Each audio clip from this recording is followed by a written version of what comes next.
So you can't think of anything we should be doing. Oh, well, maybe we should wrap up then and go home and have dinner. Oh, no, I'm not saying that.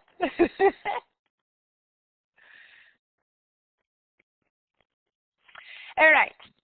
Well, let me say some things that I might have not made that clear in the classes on the recording. Sometimes these things come out, sometimes these things get lost. So what I would like you to know, that as I record those lectures on campus, I also ask students who are on campus to write postings about what happened in our lectures, or also engage in some activities online so that they could share with you how they translate what we do on campus into practice. Now, we have 2 assignments to do. And you might have noticed that they are only about 4 weeks or 3 weeks apart. So do not panic if I got the dates right. But somehow I believe from memory only that the first assignment is early May and the second assignment is late May.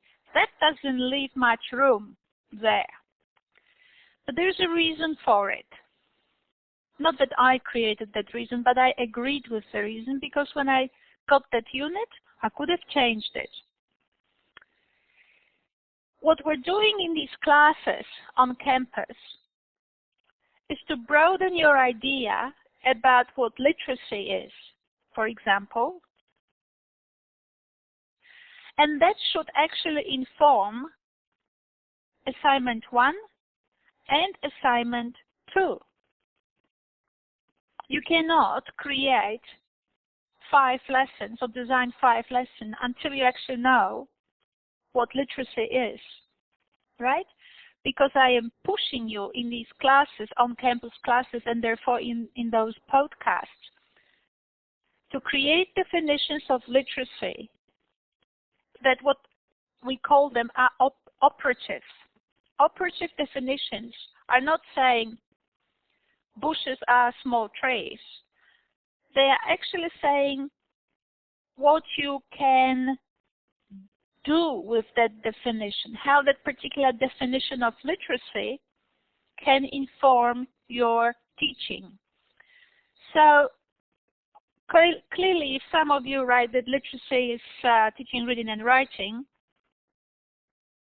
I cannot deny it, but if you actually watch some online lectures, you will say that a chimp can do reading and writing, but can't take us to the moon. That requires some higher skills.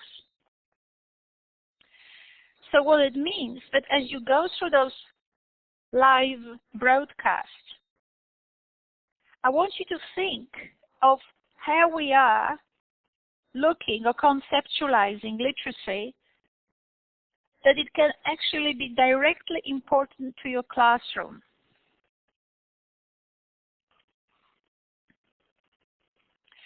If you think that this is a done deal thing and everybody knows what literacy is and everybody knows how to teach it, and we will just do a 5E thing, explore, elaborate, explain, and whatever it is, if that was true, we would have to shut down all literacy research right now.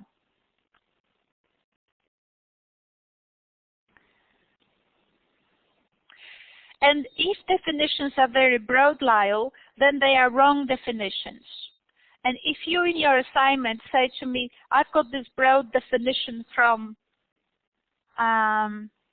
whoever, from the textbooks or wherever, I instantly see a quality of work that still is not focused enough. As a teacher, you cannot walk into the classroom and be lost. The secret of methodology of teaching doesn't lie in a recipe. It is in the principle, because if you are in the class and things go haywire and all over the place and you don't know what to do, because the little souls are floating around and they are in disarray and the mentor is looking at you and thinks you have a problem or you don't, whatever, some things happen, what are you gonna lean on? Your lesson plan goes away. I've seen it happen. You've got to have principles. So your definition has to be such that you can always find it in your tummy. Every time things go funny, or if you have a task to do, like write lesson plans, you go to your stomach and you say, okay, what was my operative definition of literacy? What is it that I have? And once you actually use these lectures to reflect on it, your definition becomes very precise. It can then very much inform not only your assignment 1, but your assignment 2. So if in assignment 1 you use a broad definition, then the next question in the assignment 1 is, give me examples of your literate behavior. And you will write what? I can recognize letters on Facebook and read and respond. We saw the video, the chimp could recognize and respond. Is that what we see as a literate behavior? Yes, but is this the desired behavior that we're after? No, right? So this is where you can actually test. So assignment 1, I mean, whoever designed it was a smart person, because assignment 1 is a test of your concept of literacy. And you can see where it fails. It fails straight on the page 1. Because if the definition is what Lyle calls broad, or nothing you can do with it, then the next question, which is to talk about your literate or literacy experiences, becomes also broad, unfocused. There's nothing interesting about it. Remember, academic assignments, your participation in the world of any kind, should make you interesting. You should be interesting. People should resonate with you. That should move someone. And your definitions, your process of learning, it needs to move you. So create a definition of a kind that when you go to page 2 and try to give me examples of your literate behavior, then you can actually be self-reflective.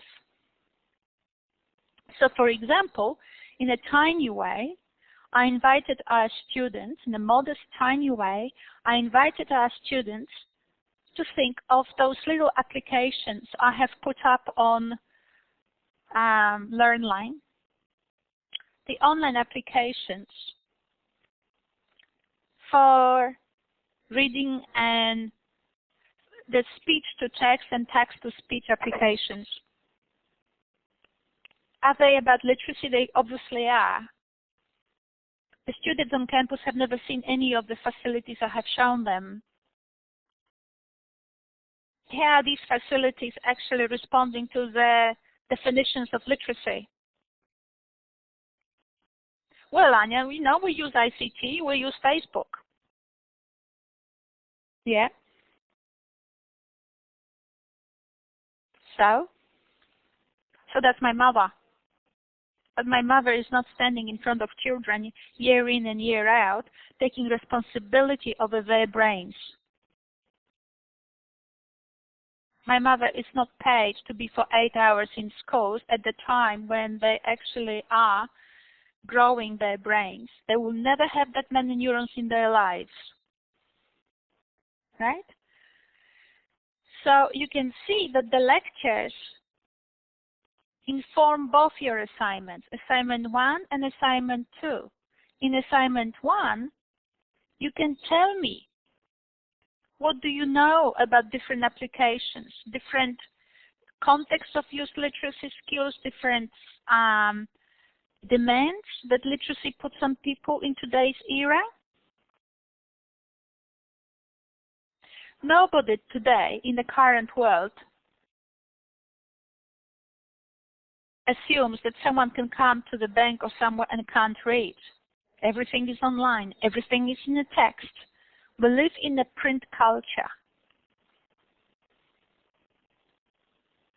And it requires the whole array of capacities. How critical are you in exploring what is out there?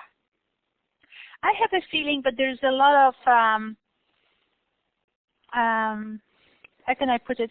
There's, our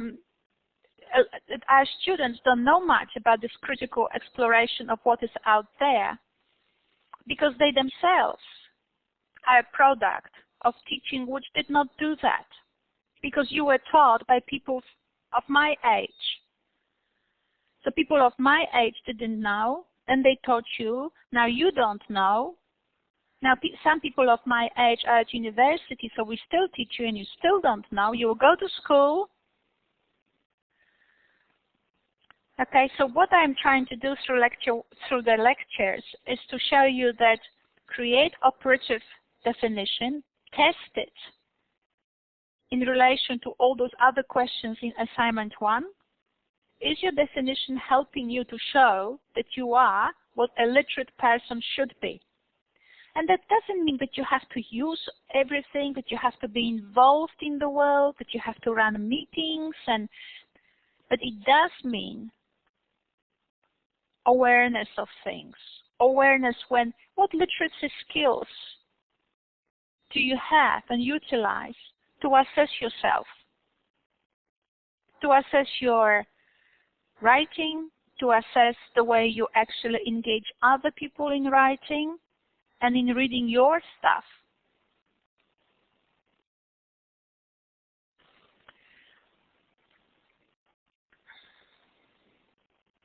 Okay. Now, in the past, people used to say there are so many women in the world, I can't marry them all. That doesn't mean you have to use just one social medium or social site. What it means is very funny, I know, but I am a linguist by training. And what happens is that there's a test in linguistics which is called substitution test. That's how you know that something is the verb, because you can say I eat bread, I look at bread, I taste bread, I bought bread, you see what I'm saying? And it's a wonderful test for critical thinking. You take and I do it automatically. I often don't even know that I do that. I take a sentence that a student writes or someone in an article, and I run a substitution test. There are so many men in the world. There are so many things in the world. So what's missing? An awareness of what you want. That's what's missing. You've got to have an awareness of what you want. And then you know what to do. And you know what you look for. And the more the merrier of that thing. Because you will find what you want and you are aware that there is no end to it. But if you can observe progress, achievement, that you are getting something out of things, then it's a self-reflection, but it also shows that you are focused. You know what you're after. In another paper, actually in a paper I finished on the last night, I wrote something like, a modern literate person, not using those words, I talk about proletarian autodidact. Proletarian autodidact. A self-learner, a person who teaches themselves. This is what the internet is doing nowadays. We have a culture of autodidacts, right? It's called new learning. New learning is a particular culture. People now go on the internet and look for things, to do things themselves or to engage other people in order to achieve their objectives, which means autodidact knows how to focus or learns how to focus. So some social sites you use for fun, some social sites you use in order to find information, specific information from them, and some sites you might be actually using in order to get surprised, to find unpredictable things, right? So already we have 3 criteria. Fun, find what you want, and to help you to identify things you have no idea about. Well, we have 3 criteria for actually already organizing our social websites, social sites. So 3 different things. Do we do it? I can assure you that I know, but you'd probably do it with your Facebook. Do you know it? Well, it's hard to think about it in theoretical terms, just like I have now defined it. It's very hard to name things. We do a lot of things, but to talk about it, it's hard. Academia makes us talk about it. And the reason we talk about it, and we need to name those criteria by which we select social sites, is so that then we are aware of them, and we can then help children to engage in 3 different types of activities. Fun activities, the activities that help them to do what they must do or want to do, and another one, activities that enable them to be surprised, explore. Right? You can see how 3 little questions from Lyle has led us now to an entire framework for teaching children. They need capacity to actually find and identify things they need. And another one is enter contexts that enable that are possible to bring surprise with them. That's amazing, isn't it? But I only have these things because I need to articulate them or verbalize them pretty much every day of my life, and especially for the last 3 years when I'm doing literacy thing. Before, my work was mainly in critical pedagogy and in language teaching. So now I sort of broadened up. So we just spoke about Google sites or websites, social websites, all of that. Here's that linking now to our assignment 2. It's very linking. Once we actually have come up with an example of a participation in the print world or in the print culture of the current modern world, we have just created 3 different, what we will call them, 3 different criteria for thinking about the function of classroom activities. Some for pure fun, some in order to actually do some precise work that students want to do or must do, however we will contextualize it. And another one is 2 activities that actually enable to bring surprise. 1 question, 1 example of literate behavior straight away translates to assignment 2. So what I'm saying is, I am not saying that 5E model for teaching literacy is either good or bad. What I'm saying is, this is an academic unit, and I want us to throw these things in the air,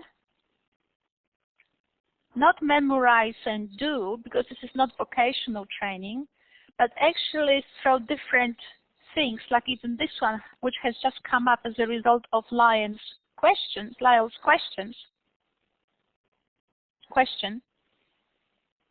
And all of a sudden we have a different way of talking about the organization of children's activities. We have 3 elements now. And then we might see whether these 3 elements are better than 5Es, whether they are suitable for 1 of the E's or for 2 of them, something like that. But once you have this understanding of those 3 elements, you might also think to yourself, how is it that I'm actually within the 5Es, or we abandon 5Es altogether? How can I, within a particular structure, satisfy the demands of those 3 elements?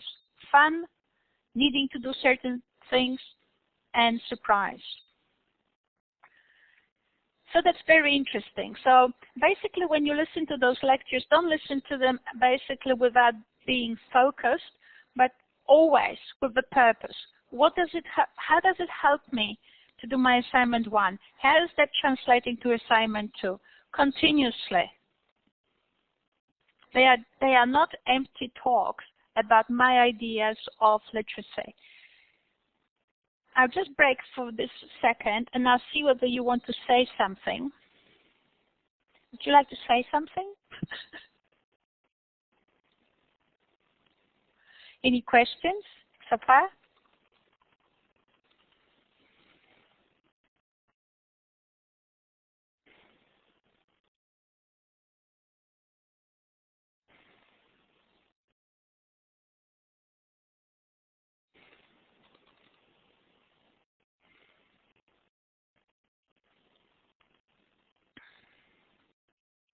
Okay.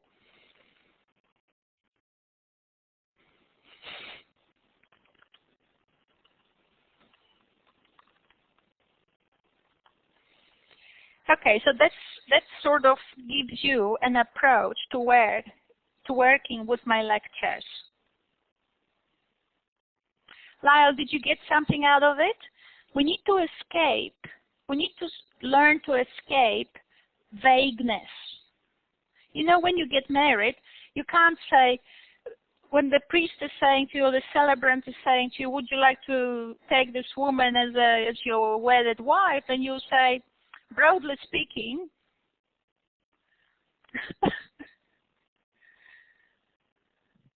well, there's no quite definition here. Very funny, isn't it? It's exactly my point. Okay, so we are exploring now things in the lectures, in the online lectures, well, in the on-campus lectures, but which are also posted online.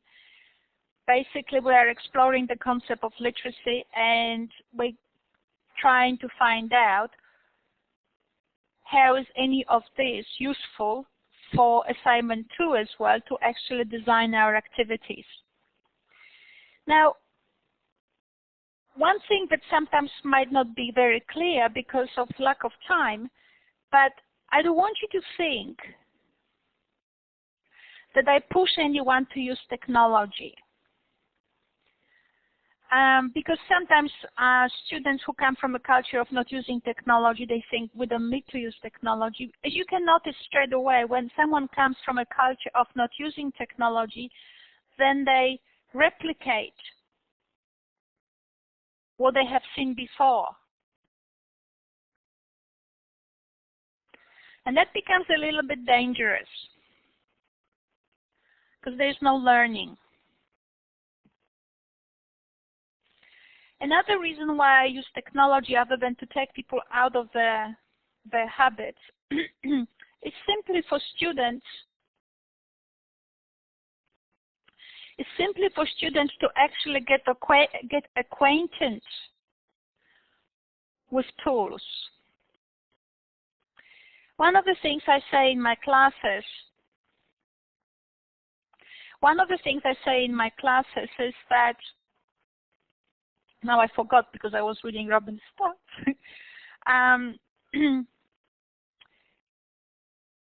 You will be working for some time as teachers, and then later on, the better you become at it, you become an executive, a leader.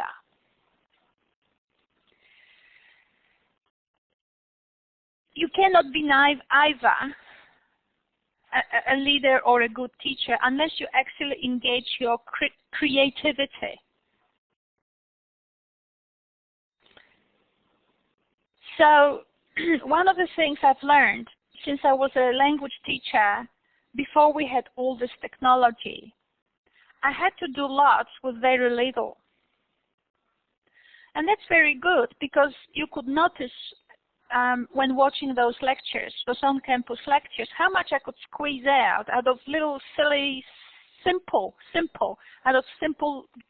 facilities of speech-to-text or text-to-speech. That's because I've developed a principle, which is that organizing is very important. And all people, autistic or not, dyslexic or not, all people have difficulty in organizing things. So basically what I see learning as management of information. And then I look for activities and tools that we could use to assist students in managing information. You can see how straight away that brings in all kinds of aspects of literacy, management of information, and some of the assignments which are already online as drafts, They actually have gone that particular way of thinking, which is really good to see. So when I look at the avatar, or when I look at some other things, I'm thinking, is that helpful?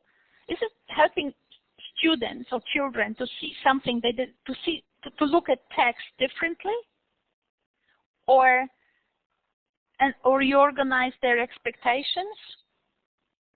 I get very excited when that's possible. So you can see I haven't read a book about the use of avatar. I haven't read the book about speech and text technology. I wouldn't even have time at this very moment.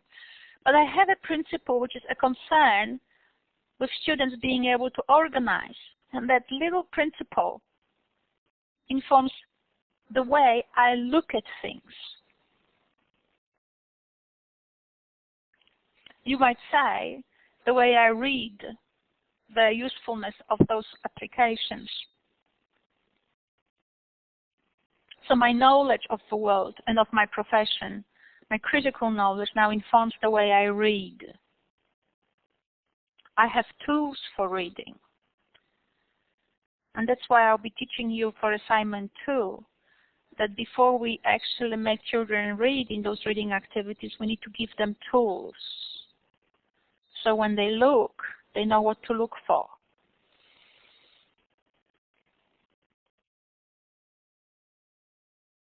Yes, I agree with you, Robin. The technology can be mindless, but only if the teacher allowed for that to be mindless.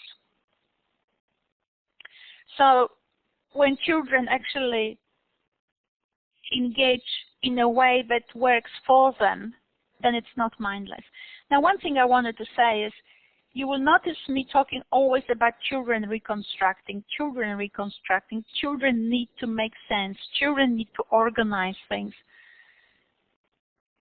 And that's exactly why technology is so good, because it's not teacher showing and explaining and pushing children a particular way. It's actually the teacher giving them tools so that they can start making relationships themselves. And I don't really mind whether it's one tool or another application or another activity or another thing. The general concept is, can you create environments which enables children to look to, I want to use the word play, but not in the curriculum sense of the word. So that allows children to play with information, manipulate it differently so that they can get their hands on it.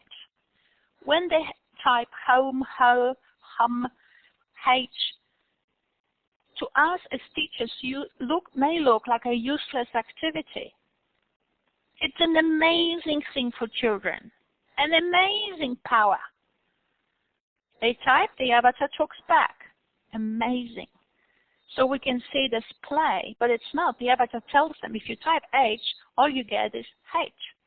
If you type HO, all you get is HO.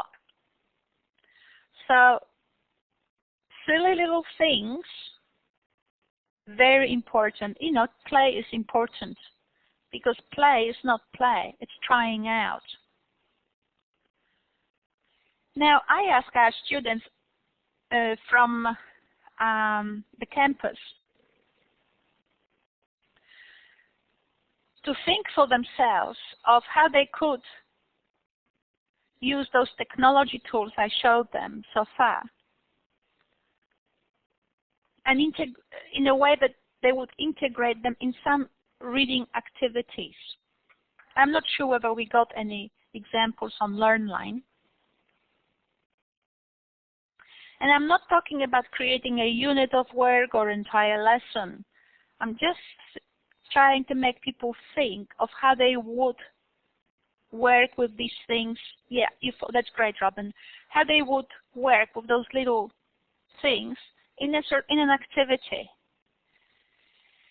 I was thinking, Robin, that many people will not get far with it. One thing I have actually flagged in the last lecture was the use of those things, maybe with some other activities, in order to assist children to engage in creating an audiobook.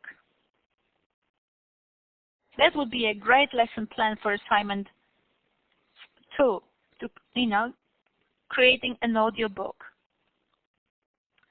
Now, I was thinking that some students might actually have difficulties in this creative thinking because it takes practice. At this very moment, everybody just is a bit, it's very new. It's a new exercise for them. So I thought for next week, well, what's actually coming tomorrow, we have tomorrow a class. So for tomorrow, what I was thinking to do in class, and you can change my mind, you can tell me to do something else. At this very moment, what I was thinking was to engage students, on-campus students, in offering examples of activities, reading activities, that they thought were innovative or interesting or excellent, that they saw either done to them, to their children, or on track. Little activities. And I would like with students to start analyze those activities. It will give us again links to what literacy is and how our concept of literacy will translate to assignment 2.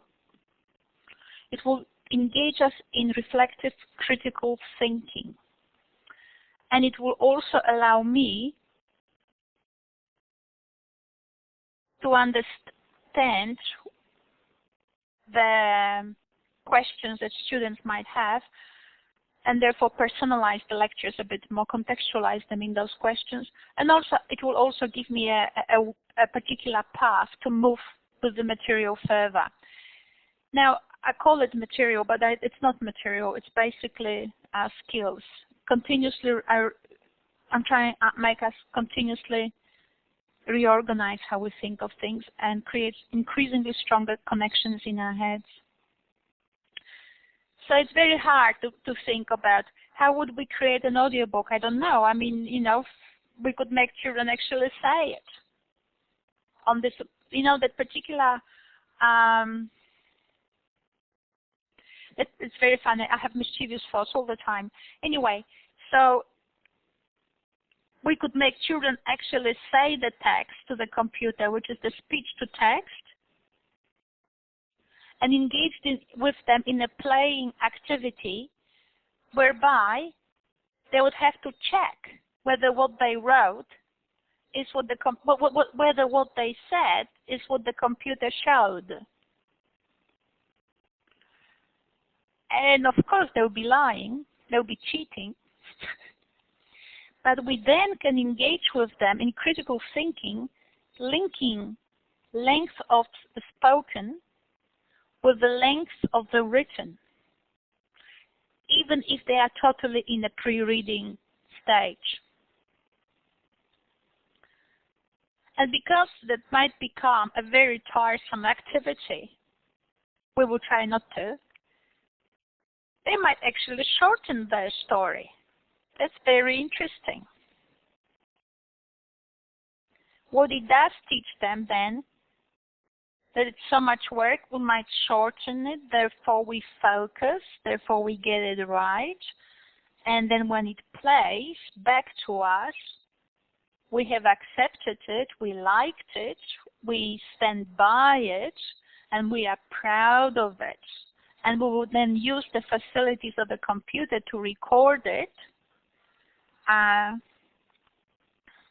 in audio form or whatever, and then we can share it on our school website. This is just an exercise in imagination. I haven't even used any other software at this very moment when proposing this little activity.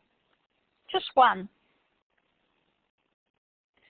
But just as much as I, in my classes with students, try not to move ahead too fast because then I lose everybody,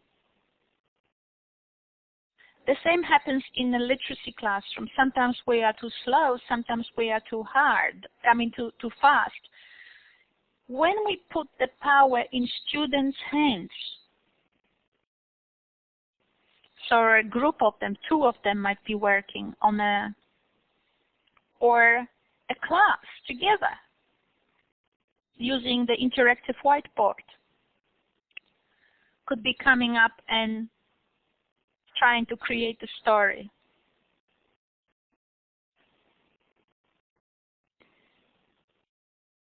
That's less sort of, that could be just like a group activity for all of students to just try themselves. But I would prefer that to be done in a more personalized way, because once the students do it just in a group of 2, that gives them a lot of freedom to try themselves out and to test themselves. So it's no longer you as a teacher controlling the rhythm of the whole thing, but they themselves. And in that way, it allows them to personalize their learning. They will be truly answering their questions, not yours. You might be guiding them by saying, is the length the same? How many words do we have? Do we have as many words as we actually have said? They are learning that words are separate, that words spoken match with words written, all of those complicated things. So you can see pre-reading activity with technology allows personalization and also allows for how could I put it? So it allows for personalization, and also it creates almost an activity in itself, fully and completely, just one little software, free software online. So these are the kinds of imagination things that I would like our students to start thinking about. Remember that software, that PowerPoint text that goes from left to right I showed you? Imagine if you could have had a game with children. What letter will come next? Right? So you don't even have to use that particular application. You can just do it with PowerPoint. But if you did, right, so what letter will come next? That's just like the game Guess the Letter or whatever is on television. But it's fun. Children will scream. They will be engaged. They will be happy. See what I'm saying? If we move away from the idea that at the end of the class, children must accomplish what I think should be the next logical step, then we open room for imagination. Not only that, we make all these outcomes, learning outcomes, possible. But when we are strangled by the outcomes and can't see the gap between where our students are or where the outcomes are in a way that is creative, that brings in the students and their personal learning frameworks, then we are strangled, we strangle them, no imagination, little imagination in classroom and so on. So this is where I wanted our students to be, to start thinking about reading and the kinds of organizing steps that reading involves, that takes our students away from writing, reading, and moves them towards activities which are multiple and enable students to play with different kinds of relationships that reading involves. But when we don't think about it and we haven't articulated them in the lecture, then we will not bring them into the classroom, right? We know it, just like with the websites, the social websites. We know it, the question posed by Lyle. We know it, but when we don't verbalize in our lectures, we will not apply it in classroom. So we are now looking at the knowledge we have, what text involves, what are the things in the text. We will be verbalizing all these things, so then we can actually creatively integrate those ideas in our teaching. Right? So moving away from this one-step thing, if we write 300 times apple, people will know how to write an apple. Maybe. maybe, but that's not being literate. Literate is actually developing relationships and then using those relationships as bricks. And amazingly, once they have bricks, it's amazing how quickly they can move through their reading skills. But without bricks, they may not be. And obviously, you yourself, what did I say? Oh, okay. There is, and if you want to actually then further follow it up with some more specific activities, like they have finished this audiobook, they have done all of this, they have a product, you might actually get them excited to produce one for home and take the text they have on the computer and put it on their little book that they produce for home. Or for some other context, maybe home is not such a good context all the time because not everybody has such a great home waiting for children to actually bring goods from the school. Maybe it's just from display cabinet of children's work. You know how they talk about this literacy-rich classroom. I have problems with it because in some lecture that you have access to, I actually explain why. But literacy-rich classroom might actually have a little glass thing or somewhere where we display actually children. So once they created the audiobook and they agreed, they may actually use text from this audiobook and either rewrite the whole thing or rewrite just a word they loved the most. And then they can create a little drawing next to it that represents their story.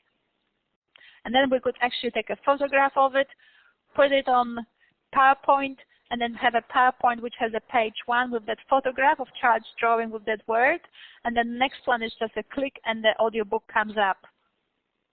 And it's a piece of multimedia.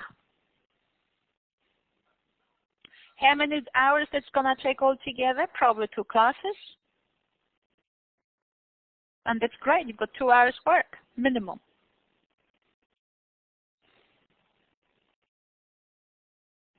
I can generate these things almost like on the click of fingers, you know, like you snap the fingers and I can produce them. But that's because all I can think of is, all I want children to do is manage information. Management of information means there are many angles of information, and it involves children tightening up the different systems they have in their head in order to start producing structured things. And it's not very simple. Structured thinking is very hard. My postgraduate students can attest to it. They already write PhDs, masters, and it's really hard. So structured thinking, whether they're 3 or 30, it's really hard. So we facilitate that. Okay, so that's what I wanted to say. Any questions? Any comments? Now you probably can just basically, once you finish with me, you probably can actually take a piece of paper or something and start producing these ideas about little activities yourself in your own mind, because it's a simple. It's getting easier and easier as I talk about it this way. So guess the letter, produce an audiobook, and then produce an audio cover where you actually teach them how to write. And when children want to produce an audio cover and they don't really know how to take the shape of the letter from the text on the computer and translate it on paper, well, there are many different ways to do it. There are interactive board activities where, and you can find them, they're free, where children actually follow the pen with the hand, and actually the activity shows them how to write with hands, how to write A, B, and C, and they can learn like this. And a lot of times, it is just the principle of shapes, not even the shape itself, but the principle that there is a roundness and there is a length and there is distance might be good enough for them that they will learn quite fast. So if you can break that activity, once they have an audio book and they looked at the words typed by the computer, right? They look at it, which means they are learning something. Those brains are learning lots of things. Then in order to produce their favorite word and put it on the cover next to a drawing. They might actually do some other activity, which is like this one I just discussed, which is now to actually engage their hand motor skills. You can see that we started with an audiobook, not with an alphabet. You might not even do the alphabet. You might actually try to, for children, when they use the interactive whiteboard activity, to only find the letters in the activity that go with the cover. So if the cover is about, if they want to put on the cover page a word cup, you think, oh, Ania, they will be only learning 3 letters. No way. They have to identify the CUP, which means they have to browse through all of them. They have to now, but as they are drawing those, they are differentiating between C and any other letter so that they don't make C look like something else. So a lot of times, even though children are writing short words on the cover page of the book, they actually, the whole process of selection and identifying what's relevant involves all the letters of alphabet. So so basically, rather than do something as meaningless as starting with an alphabet, you start with something meaningful, like a play activity. Let's do the audiobook, and we will send these audiobooks to the school principal, who will then afterwards come to the class and will tell children how beautiful all these activities were, and that they will play them next time at the school assembly, or I don't know, wherever, in some more public place. But we start with an audiobook with children, then we try to draw a cover page. In order to draw the title, we start actually looking at the alphabet itself and interactive activities and actually find the letters we want to learn to write. Huge activity, and never started with alphabet. I'm just going to read what Lyle said.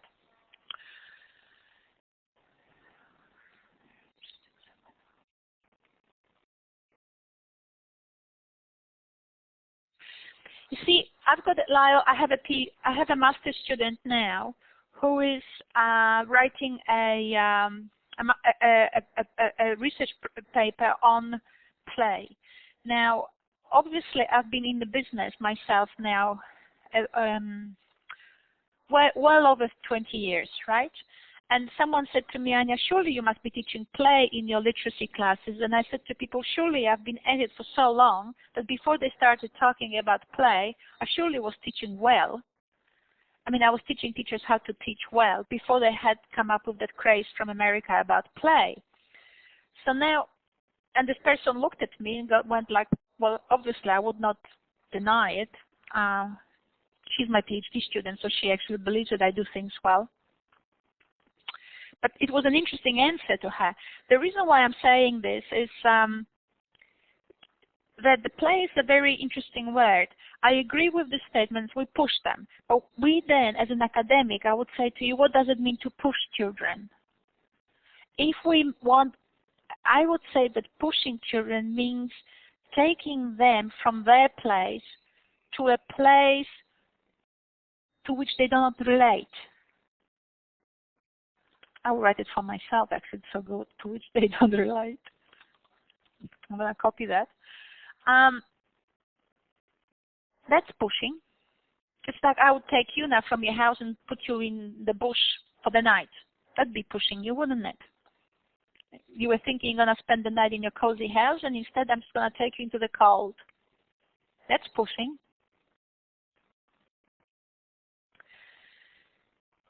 When you take children and you start drilling them into the alphabet, the first day they might be very responsive because they're little children. As I say, they have wings and no egos. But after a while, it becomes a very tiresome activity. They can't relate to, why are we doing this alphabet? Because there is a song. Okay, we do the song. And then we are tested on the song. That doesn't feel good. I know parents that actually a lot of parents, actually parents of high achievers. One associate professor from the US, and his wife is an associate professor and a genius in music. They don't allow their children to be tested. They in America, so America is totally I mean, we are crazy about testing, but they are even more, placing children on a grid of some kind. As if people actually understood those grids. You must remember, nobody understands those grids. Nobody knows what they mean. So the more loose you keep the game, the more room you give to children to grow, right? One thing doesn't mean anything. Nothing means anything. Just because children are not at the stage of one's aspect, it doesn't mean that they haven't got particular skills. So it's actually not as straightforward, those grids. So pushing, no, I would say absolutely don't push them, but work with them in a way that they want to. So just like literacy definition, we engage because we have a purpose, right? So that's again in your assignment. We engage because we have a purpose. Therefore, what will you do in assignment 2? And also in your reflection in assignment 1? Well, in assignment 1, you will actually analyze whose purposes were you as a student or children today, whose purposes are they actually fulfilling? And I'm fully aware that every teacher will say, oh, they answer their questions, they fulfill their purposes, and I think that's just a wonderful story we create, which is not true. So, not in every case. A lot of, actually, I have seen actually very, very good teaching. But what I'm saying is, whose purpose? If we don't want to push them, then we want them to actually work within the zone that they, not the Godskin zone, but do things that actually please them, make them happy. I can't see that doing the alphabet song forever and being tested on it is making them happy. But they learn nothing. Alphabet doesn't guarantee reading. But actually doing a cover title for the audiobook they created, it's amazingly empowering. Amazingly empowering. Even though they are in a pre-reading stage. Now, the reason why I also am flagging this concept of play, so if I decided that, if I define that play means not to engage them in things that they don't relate to, that's great, because we often say children play and little animals play and so on. Well, that's true. But I don't want to overplay that card of playing. I would like actually the word play to be more defined, just like the word literacy. Tell me what you mean by play. Tell me what you want this play to achieve. Because it cannot be just mindless glazing or looking at children, selling sugar and creating little shops. I would like us to actually be more precise, always precise. Precision means focus, which means knowing where you're going. I also, in my lectures in summer semester, I tend to draw a distinction, and teachers sometimes do, sometimes don't. Because when working with little children, we are really on the boundary between 2 different cultures, or even 3 cultures. But let me just address 2 of them. One is babysitting, and one is the educator. The babysitting culture justifies situations where a teacher comes and reads a book to children. But the educator, I am not so sure. But that's the sort of thing we will be raising for the next, within the next so many weeks. So it's just a bit early for it today. But I will be drawing your attention to the job of a babysitter and the job of a teacher. The job of the babysitter is to make things pleasant within the culture they function. The job of the educator is to create expansive and inclusive environment. 2 different things. That's why one is paid probably $6 and the other one is paid a little bit more, $6.50. So I don't know. I don't think that teachers earn too little. Too little. We all earn too little, but it's not too bad. One of my friends is 26 or 27, and she's getting just about as much as I am getting. So, exactly. Start with the things, or think of things that actually will be fun, that they are meaningful to children, they want to engage, they find it intriguing and motivating for them and meaningful for them. And these are empty words unless you actually start playing with children and giving them tools which engage them. Engage them meaning they can actually do things with them, creative things, because children want to create. That's just a reflex. We have particular reflexes. Hunger is one, whatever is there, sleep is another one, and children have one reflex which is called creativity. So if we can give them tools that they can creatively appropriate, that's just great. I've been to schools around Darwin, and very often the only tools I see we give children to creatively express themselves is just crayons. And I'm thinking, it's just, and what do the children draw? Monsters. They draw what they see at home, the video games and stuff, but at school they only have crayons, so they draw what they see at home. Not enough of tools to explore how differently they can engage their creativity and make it useful for others. That's another thing that we forget in education. We think that we are teachers and we are there to please children, right? To be good to them. But our children are also participants in the big world.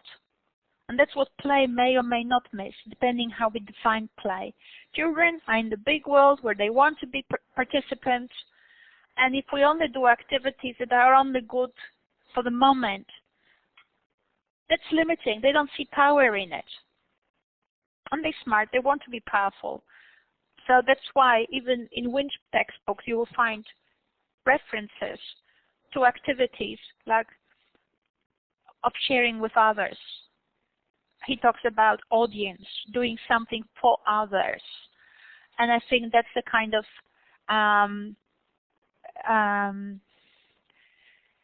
spirit that you will want to engage. Now, I would strongly recommend that schools, and I'm teaching you this for a very good reason. I want you to learn how to use Google Sites, because a lot of schools in the world use Google Sites. It doesn't have to be a Google Site. So Google Sites is cheap, free, and it's easy to use.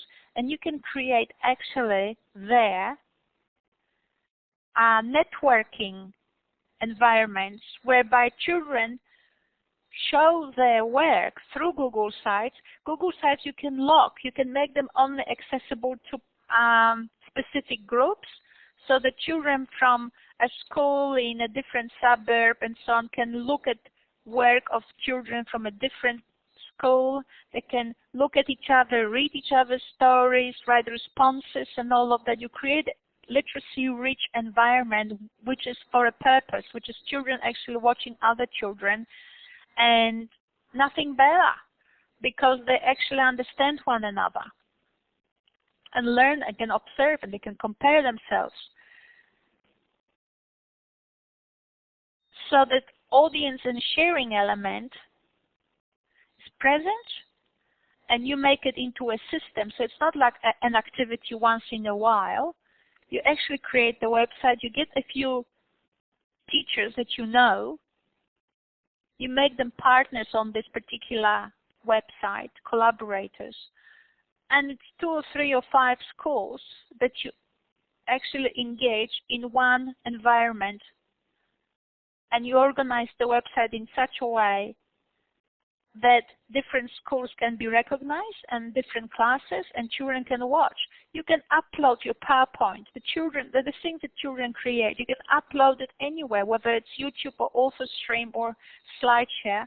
You can make the link private or available only by clicking on it. So nobody will be seeing these projects other than the schools involved. And yet, it takes learning outside the classroom. It actually takes the learning that children experience into the world. And children are not classroom members, they are also world members. And it's very interesting. It'd be amazing if you did create connections with children from different countries. That would be fun. I mean, the whole Asia is learning English now. Wouldn't that be good?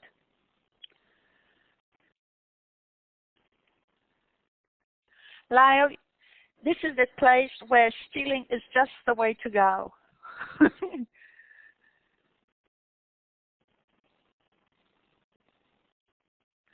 All right, we have spoken for an hour. If you have questions, please ask. If not, I might see you in a few weeks. And meanwhile, you'll be doing the work that's required. Would you have any questions?